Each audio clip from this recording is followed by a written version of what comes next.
Hello મિત્રો, જય શ્રી કૃષ્ણ. સંસ્કાર વાણીમાં તમારું સ્વાગત છે. જો તમને જિંદગીમાં સફળતા મળતી નથી અથવા તો તમે સફળતા મેળવવાના પ્રયાસો કરીને થાકી ગયા છો તો આ વિડીયો અંત સુધી જરૂર જોજો. હું ચોક્કસ ખાતરી આપું છું કે તમને સફળતા જરૂર મળશે.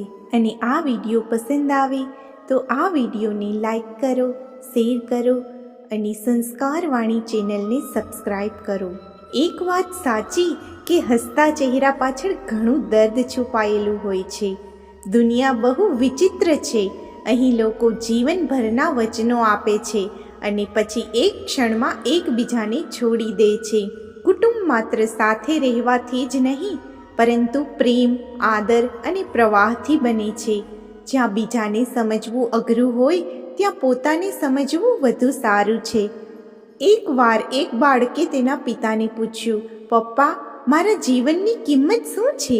ત્યારે પપ્પાએ કહ્યું, જો તારે ખરેખર તારા જીવનની કિંમત સમજવી હોય તો હું તને એક પથ્થર આપીશ. આ પથ્થરને બજારમાં લઈ જા. જો કોઈ તેની કિંમત પૂછે તો તેને કંઈ પણ કહેતો નહીં, ફક્ત તારી 2 આંગળી ઉપર કરજે. છોકરો બજારમાં ગયો અને થોડીવાર આમ જ બેસી રહ્યો. પરંતુ થોડીવાર પછી એક વૃદ્ધ સ્ત્રી તેની પાસે આવી અને તે પથ્થરની કિંમત પૂછવા લાગી. તે છોકરો થોડીવાર ચૂપ રહ્યો. તેણે કશું કહ્યું નહીં અને તેની 2 આંગળીઓ ઊંચી કરી. ત્યારે વૃદ્ધ મહિલાએ કહ્યું, 200 રૂપિયા. ઠીક છે, હું તમારી પાસેથી આ પથ્થર ખરીદીશ.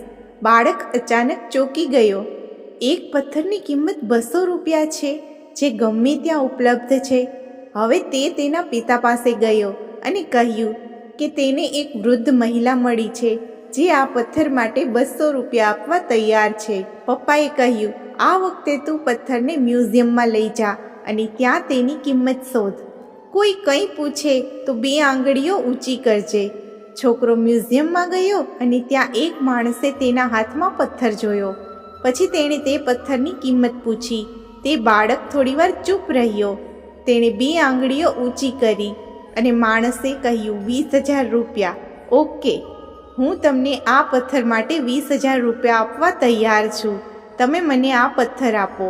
છોકરો ફરીથી ચોંકી ગયો. તે તેના પિતા પાસે ગયો અને તેને કહ્યું કે તે એક માણસને મળ્યો છે અને તે આ પથ્થર માટે 20,000 રૂપિયા આપવા તૈયાર છે. ત્યારે પપ્પાએ કહ્યું, હવે હું તને એક છેલ્લી જગ્યાએ મોકલું છું. તમારે કિંમતી પથ્થરોની દુકાન પર જવું પડશે અને જ્યાં કોઈ તને તેની કિંમત પૂછે તો તેને કંઈ બોલતો નહીં, ફક્ત તારી 2 આંગળી ઊંચી કરજે. છોકરો ઝડપથી કિંમતી પથ્થરોની દુકાનમાં ગયો અને જોયું કે કાઉન્ટર પાછળ એક વૃદ્ધ માણસ ઊભો હતો. વૃદ્ધની નજર પેલા પથ્થર પર પડતા જ તે એકાએક ચોંકી ગયો.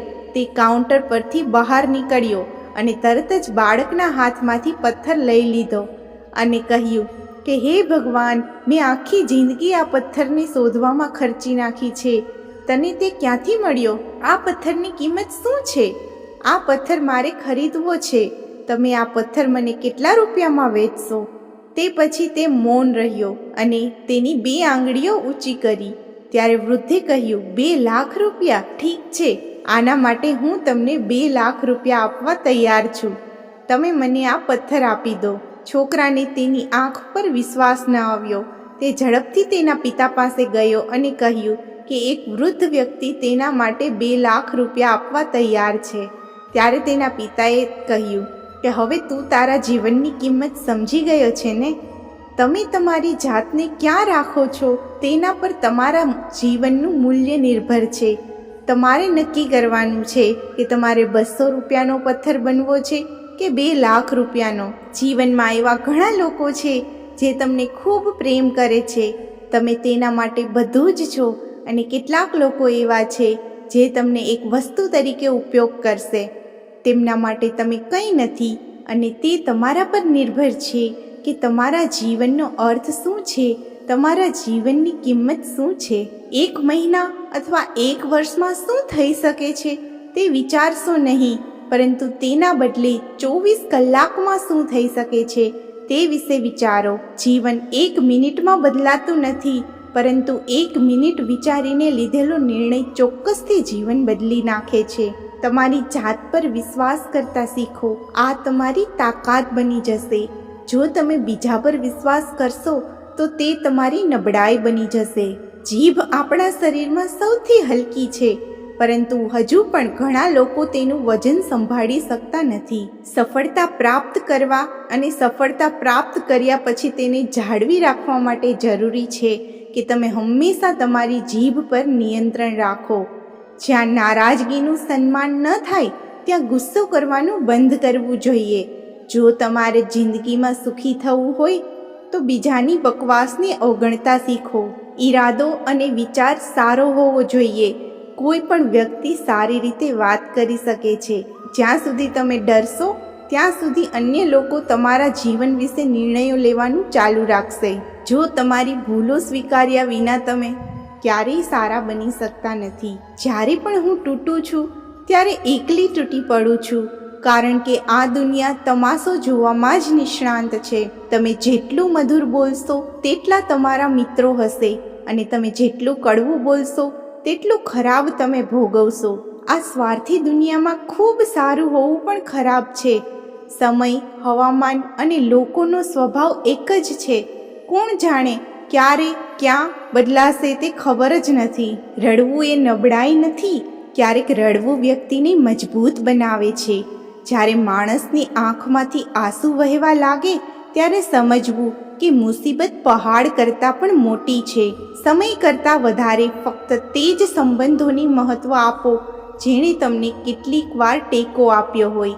સત્ય એ છે કે જો તમે કોઈ પણ વ્યક્તિને વધારે પડતો સુધારવાનો પ્રયત્ન કરશો તો તે તમારો દુશ્મન બની જશે. સંબંધ જેટલો ઊંડો તેટલી વધુ આશા, વધુ આશા એટલો ઊંડો ઘા. કેટલાક સ્વાર્થી લોકો આવ્યા ન હોત તો જિંદગી એટલી બધી ખરાબ ન હોત. જેને મેં મારો પોતાનો બનાવ્યો તેણે તેના સાચા રંગ બતાવવાનું શરૂ કર્યું. સમય અને વાતાવરણ સાથે બદલાતી આવી સ્વાર્થી મિત્રતાની જરૂર નથી. જો કોઈ સમજતું હોય તો એક વાત કહો સાહેબ, એકલતા 100 ગણી સારી છે. તમારા કદમ આગળ રાખો. પાછળ ખેંચવા માટે ઘણા બધા લોકો છે.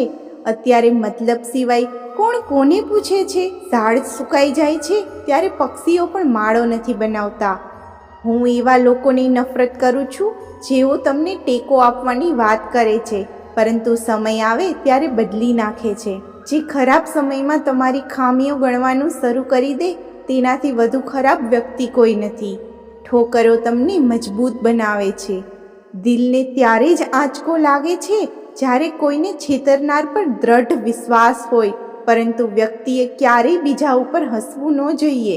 યાદ રાખો, લોકો સંબંધો તોડવા માટે ખોટા આરોપો પણ લગાવે છે. મિત્ર અમીર હોય કે ગરીબ તેનાથી કોઈ ફરક પડતો નથી. તેના બદલે તમારા ખરાબ સમયમાં તે તમને કેટલો સાથ આપે છે તે મહત્વનું છે. ભૂલો માટે બૂમો પાડવા કે ઠપકો આપવાને બદલે કોઈનો હાથ પકડીને પ્રેમથી સમજાવો તો સારું લાગે.